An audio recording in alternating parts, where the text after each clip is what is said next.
May sumpa talaga to sila sa dik eh.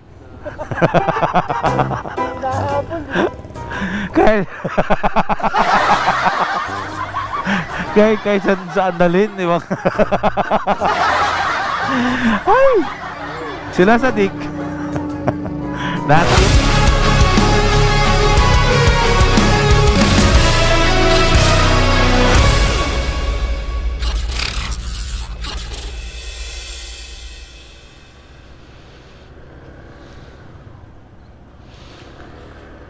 Alas 4:30 ng umaga.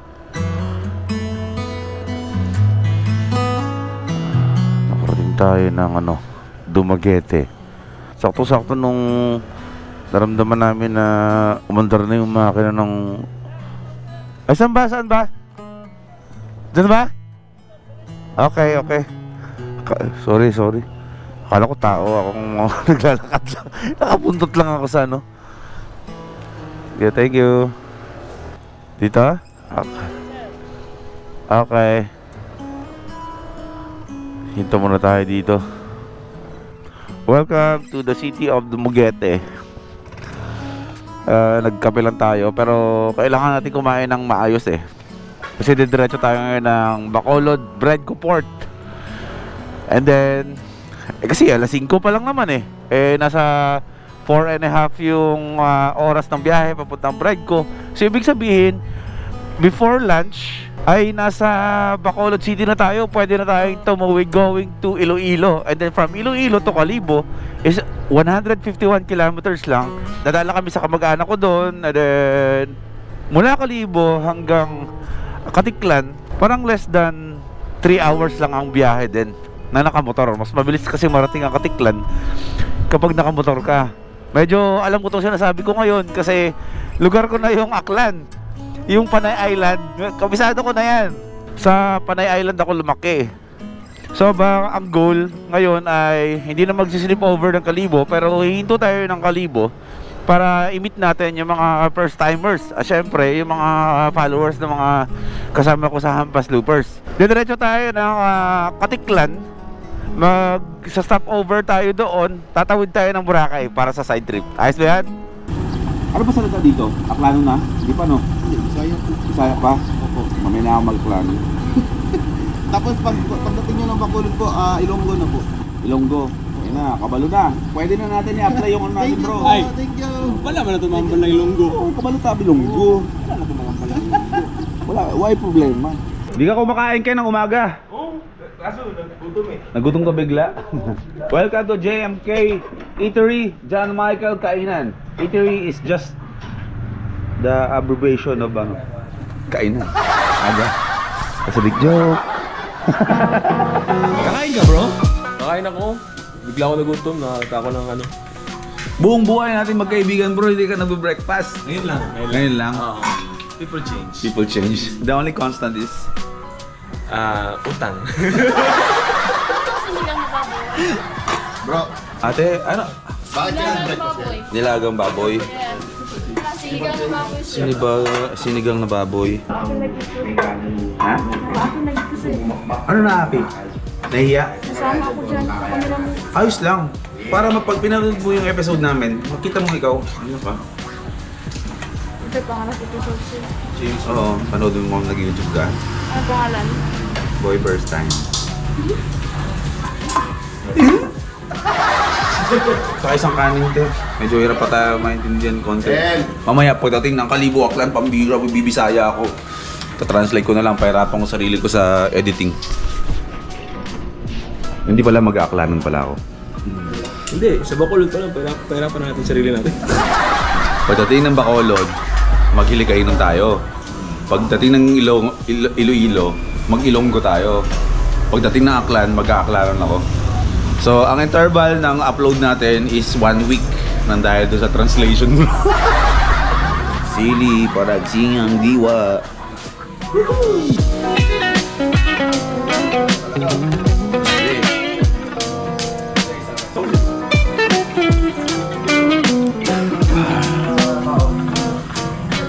Itong sinigang.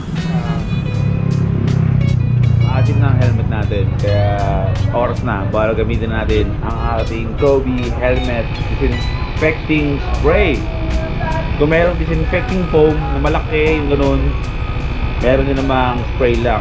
Handy, hindi hassle sa biyahe. Isi-spray lang natin sa loob ng ating helmet. And then, nabango na yan.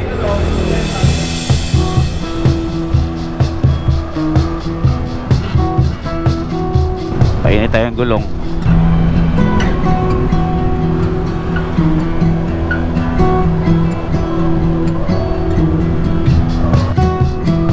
Woohoo! Welcome to Visayas, mga first timers. As early as 6:27 AM ay tuloy-tuloy na ang biyahe natin all the way to Katiklan, Balay, Aklan.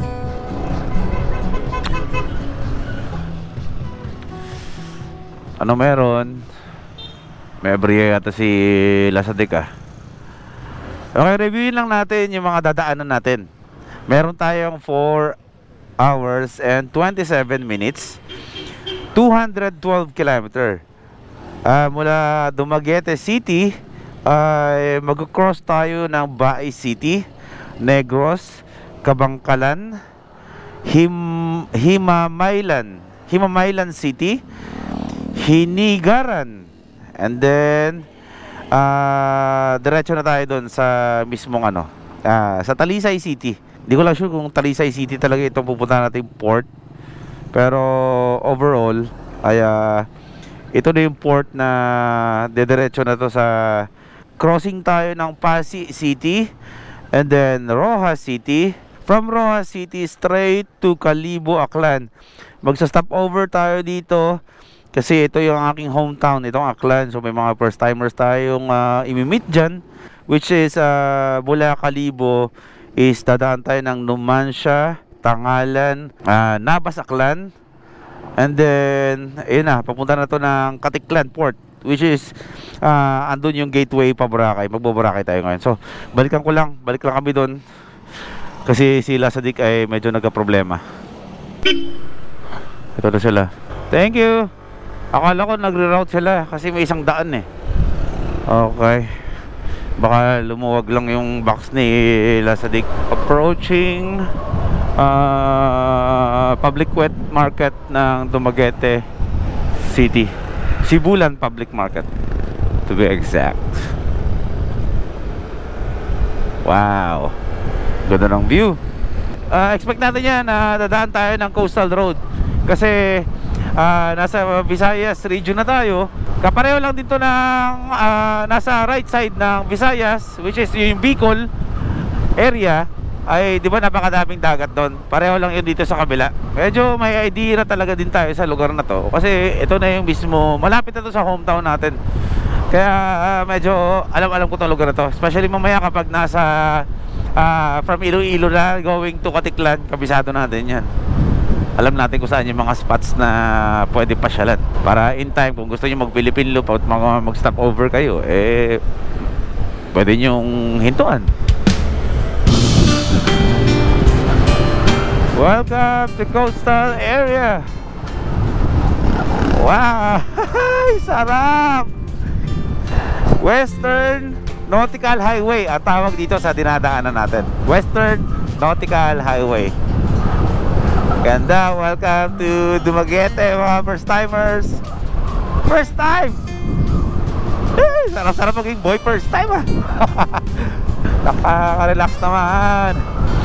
Buong biyahe ng barko tulog tayo eh. Kaya bawing-bawi tayo sa sa pahinga. 100% full battery tayo ngayon. Ang ganda ng kalsada dito sa left side ng Visayas. Grabe. Next time counterclockwise tayo sa Philippine Loop. Mga next year yan. Gusto namin i-challenge yung mga sarili namin na gawin namin ang Philippine Loop ng solo, para ma-unlock natin yung word na solo Philippine Looper.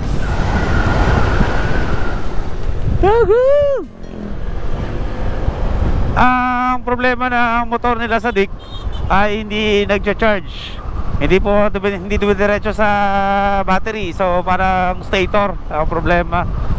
Yung kapag umaandar yung motor mo, kusang nagcha-charge para sa battery, hindi nakakatawid doon. So low-bat yung battery niya, pinatay lahat ng mga ilaw. So maghahanap kami ng moto shop ngayon. Pero alas 7 pa lang kasi ng umaga, wala pa bukas to. Pero siguro ba 8 AM may mga bukas na yan ng mga shops along the way. Hihindo tayo, tapos ipapayos natin. Mabilis lang naman yan. Sana may available na piyesa para sa motor niya, para hindi tayo matagalan. Tamba tayo ulit. Palaisdaan dito nasa harapan ko. Tignan nyo yung bahay dun, oh. Napakaganda, oh. Try natin i-zoom in na kung malinaw, oh. Ganda, bro. Gitnang gitna, no? Oo, palaisdaan. Tapos parang feeling ko yan yung rest house na may-ari ng palaisdaan. Tuluyan na naman tayo yung motor nila sa dik. Ayan, tinutulak na lang ni MotoGP. Walang iwanan. Napakaganda naman, ano? Grabe naman mga puno-puno dito. Ganda ng view, oh. Fairness, yung mga nagtatanim ng buko, may taste kung paano itanim ng basta hindi ko ma-explain. Sunod-sunod yung ganda tignan tuloy. Jeepers Creepers. Kasi bro, tubuhan kasi dito. Ganyan talaga yung mga truck ng mga tubuhan nang nag-aakot ng tubo. Ano talaga yan? Jeepers Creepers inspired. Ha? Nasa Bae City, Negros Oriental. Meron pa yung Occidental. Hindi ko lang alam kung madadaanan natin. Ito, may isa pa. May isa pa dito. Ayun, no? Jeepers Creepers. May sumpa talaga na sila sa dik.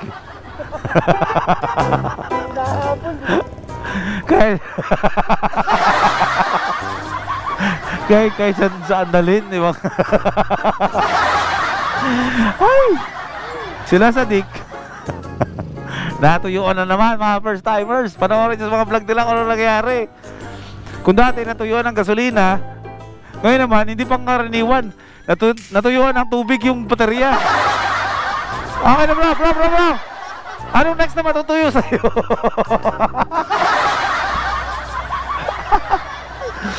Ay nako.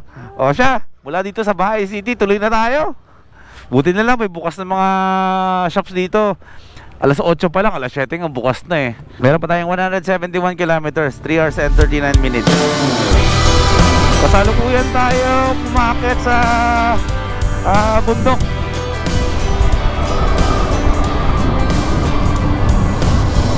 Twisties Gaming. At babaybay natin ang Mabinay. Twisties na naman tayo. Problema sa mga kalsada, sa mga kurbada, mabubuhangin. 21% na lang yung battery ko. We're going away. Get your bag, check the tag.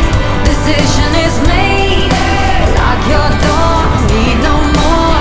It's a journey for life in our Mabinay, Cave Capital of the Philippines. Home of hindi ko na nabasa tuloy. Okay, tuloy tayo. Ito na naman, stressful riding na naman. Ito, na-pressure na naman kami dahil babagsak na naman ang ulan. Pero dito sa part sa kanan, oops, ay maliwanag. Ayun, no. Ito yung problema natin. Itong ano na to, pumapatak-patak na yung ulan. Sana wag naman. 2 oras kalahati pa ang babayahin natin. Kailangan talaga natin magmabilis. Shoot, pumapatak ang ulan. Doon sa unahan, baka may silungan doon. Silong tayo bro.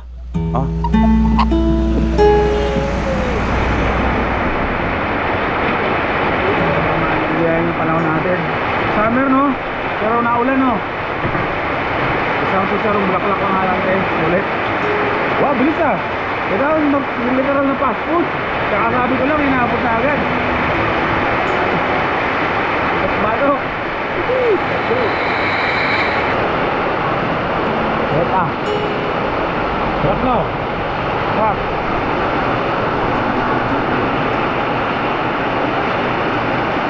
Napapanahon ni si Sharon, maulan.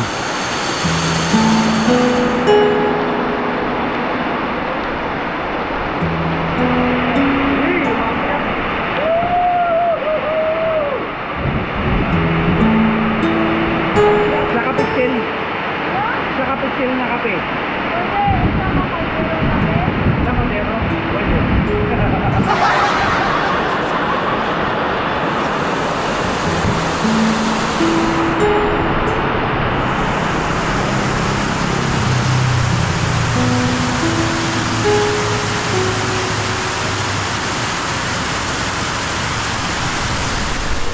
Tuloy na tayo.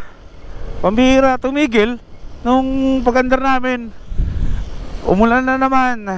Nakakaloko yung panahon. Diretso na natin to. Napakaganda ng lugar, pero napakasama ng panahon. Grabe, basa na kami. Basa na ako. Ay, para tayo nasa bukid nun sa mga oras na to. Yung mga nakikita natin mga bulubundukin dito is halos same ng bukid nun.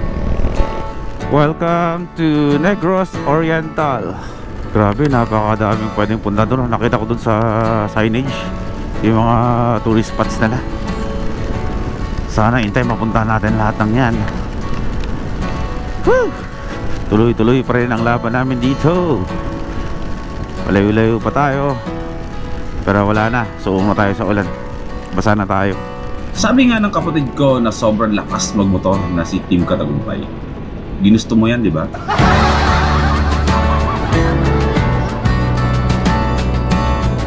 Ramdam na namin ang pagod at basang-basa na sa ulan. Basa akong basa eh. Oh. Ito na yata ang pinakamaikling biyahe na umabot sa 10 oras mula sa port. Ano ko tayo maintuan, no? First time magpapatuloy ko lang ng motor. Dahil duda ako na kung anong nangyari dito. Dahil patigil-tigil kami, dulot na napakalakas na ulan.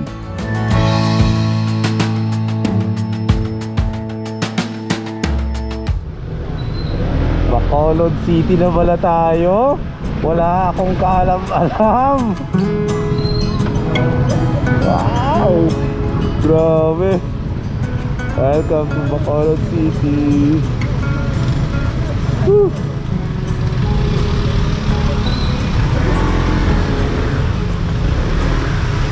Grabe! Hindi ka to first time dito. Pangalawa ko nang punta dito sa Bacolod. Unang punta ko dito, maliit pa ako. Siguro mga 7 years old. Iba yung feeling.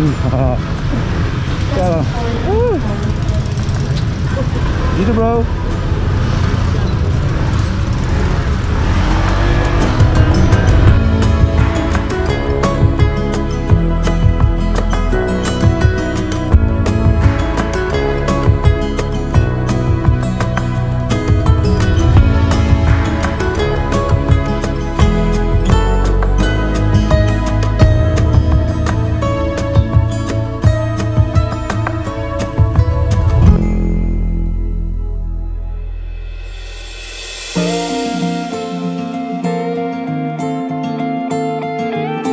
Bantay mo ha. Ako bahala sa imo. Patagan tayo ikaw dako nga tip. Ayos ba? Iya, pwede na iya. Pwede na? Oo, pwede. Pwede na. Good boy ah. Nag-agi kami diri sa ano, Bacolod. Kagmanya po. Manyapon diri sa ano, sa home of the best chicken in Nasal. Nagkaon ka na? Buhay pa. Gusto mo makaon? Uy, Tara. hindi ako. Eh, yeah, tara. Let's go. Ako bala sa imo. Oh, eh, titreat ko siya eh. Let's go. Hello. Ako bala sa'yo. Ako bala sa'yo pag sisilbihan ka na. Oh. Here's your chicken. Ay, dalawa. Unfolds to me tonight. Pag binigyan kita ng tip, uwi ka na ba o dito ka lang? Sayang pa, no? O, ito na yung tip ko. And all my troubles sail away O, dagdagan pa natin. O, balik ko dito, hanapin kita, ha? Ano yan? Ban. Suot mo na tong Kobe na to para hindi ka na mugan dito.